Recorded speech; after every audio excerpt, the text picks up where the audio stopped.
Dobar dan svima, ja sam Moja Blue i danas sam se vratila na YouTube. Današnji video neće imati nikakvu posebnu temu, dakle neću pričati o srpskom jeziku, ali želim samo da vam javim da sam se vratila, da vam kažem par stvari koje su se desile i zašto nisam bila tu. Hvala što ste svi poštovali moju privatnost, hvala na lepim željama. Ponekad odem ja na Instagram i na YouTube i vidim neke komentare ili poruke, ali stvarno nisam imala snage, ni volje, ni sa kim da se čujem. Čak sam minimalno sa svojim porodicom, želela sam da se malo izolujem, malo mi je bilo previše svega. Uglavnom, šta se desilo je bilo da sam otišla u Srbiju, otišla sam na 3 dana, možete da vidite video pre ovog, na sestričino krštenje, njen prvi rođendan, bilo je divno, ne želim što sam otišla. Međutim, izvinjam se. Kada svrbi nos, znači ljutit ću se. Superstition. I u povratku je nastao problem, zato što baš taj vikend kad sam se ja vraćala, baš u nedelju, su valjda promenili pravila i trebala sam da idem 2 nedelje u karantin.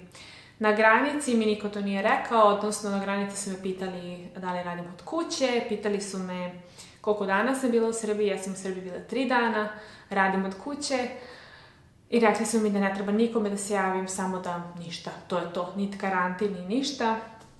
Tako da sam ja otišla kući i bila bukvalno u stanu naredna 5 dana.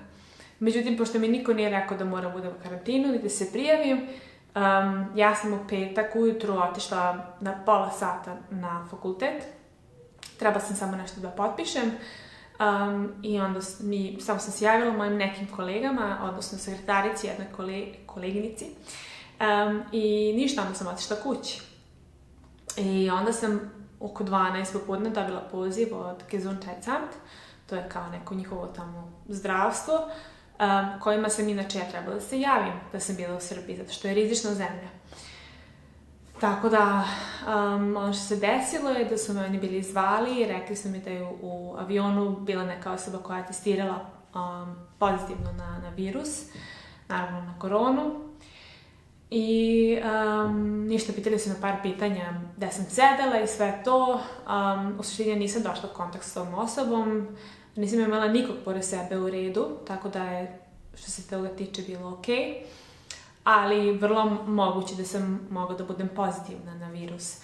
Onda sam ja pokušavala da organizujem test, nisu mi dali, zato što nemam simptome, ali su mi rekli da moram da ostanem u karantinu. Zvala sam svoje zdravstveno osiguranje, zvala sam svog doktora, zvala sam taj Gesundheitsamt nekoliko puta, ceo dan. Javila sam moje na fakultetu, pošto sam bukvalno pre sat, 2 otišla tamo na pola sata. Nosila sam masku, bila sam na distanci, ali svejedno moram da im javim, tako da sam njima javila. Ni sa kim se više nisam videla, tako da nisam morala nikome više da javim. I uglavnom to je bio taj čitav haos u petak i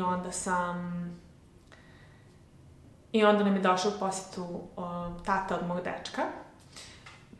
Tako da smo bukvalno morali da budemo u odvojenim sobama, sa maskama, da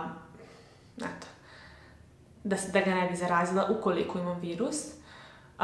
Njegov tata je putovao bukvalno 10 sati iz Pariza i nije mogao čovjek samo da se okrene. I jako mi je bilo glupo, pošto sam se jako radovala da provedem malo vremena s njima, sa mojim dečkom i s njegovim tatom.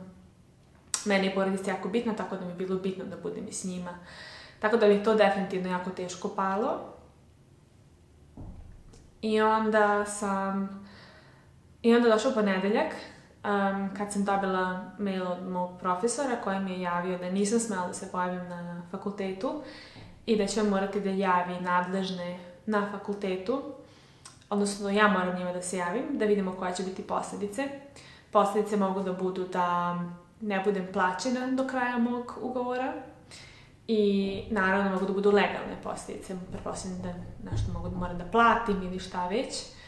Tako da onda sam u ponedeljak imala taj fras i čitavu situaciju i baš mi je onako teško palo. Tih par dana mi je stvarno bilo onako teško. Pokušavala sam da organizujem test. Sa drugim doktorom nisam uspela, bukvalno sam jedan ceo dan njih tako smarala, zvala i oni su, stalno su govorili, nemojte više nas zovete, mi ćemo sad da imamo neke informacije. I za malo da mi organizuju test koji sam trebala platim i onda su mi rekli, dođite kod nas. Ja kažem, pa ne mogu, ja sam u karantinu, vi morate dođite ovde. A da, joj, čekaj da vidimo šta da možemo da organizamo. To je bilo utorak popodne, meni to niko nije zvao u sredu.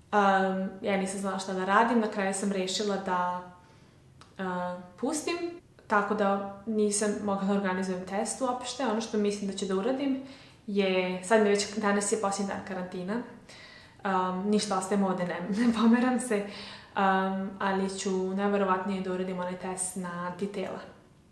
Pošto očigledno je nemoguće da se organizuje test, ja sam stvarno želela da uradim, da dobijem rezultate, pošto se osjećam dobro, vrlo velika verovatnoća da nemam koronu. Htela sam da to pokažem, da znaju moji isto na fakultetu da je sve okej, da nema nikakve opasnosti, ovako je sve zbunjeno, tako da svi su u nekoj panici. Ja sam se osjećala jako odgovornom i evo, bukvalno i dalje nisam 100% okej, jer sam se borila bukvalno sa svih strana. Država, zdravstvo, ovaj doktor, onaj doktor, fakultet, sve sam moguće zvala, ali ne razumijem zašto Nemačka nije mogla da organizuje za mene test koji bi ja platila. Znači nisam očekivala nikog da plati za mene. Tako da, eto, to su bile prilike. Sve ovo vreme, svaki dan sam zivkala ovog onog, nervirala se i eto, kažem, osjećala sam veliku odgovornost, nije mi bilo lako uopšte, baš sam onako par dana bila depresivna i eto, to je otprilike bilo to. Tako je prošlo moje vreme, tako da hvala vam svima što ste ostali uz mene, vidim da imam dosta pratilaca, skoro 900, tako da hvala vam puno što ste ovde, hvala vam što pratite moj kanal. Ja ću se potruditi za par dana da snimim nešto vezano za srpski jezik. I eto, bližim se, danas ću, nadam se, završiti sa posljednjim poglavljem moje disertacije, tako da u narednih par nedelja da mogu da predam. Tako da, i to se diže polako kraju, tako da ću imati malo više vremena i malo više ću moći da se opustim. I to je otprilike to su te novosti. Hvala vam puno još jednom i vidimo se u sljedećem videu. Želim vam divnu nedelju, uživajte još ovaj dan pre nego što počnete da radite sutra. I eto, to je to. Pozdrav!